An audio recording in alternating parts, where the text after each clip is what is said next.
Hi, I'm Amber at WTI, and if you love protein bars, especially chewy ones, then you're gonna really like this one. GoMacro's almond and coconut bar is delicious.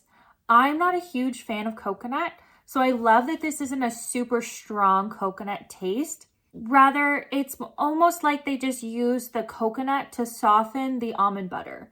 I love that this bar has clean, simple ingredients. I can understand every single one of the ingredients in here, and it's plant-based and non-GMO certified and gluten-free and dairy-free.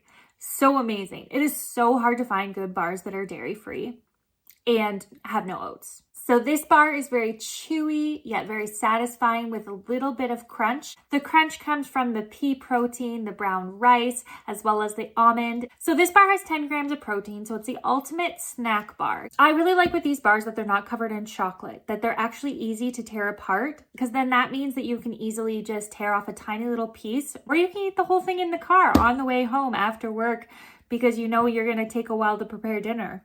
This bar keeps me very full and very satisfied. And that is my point of view.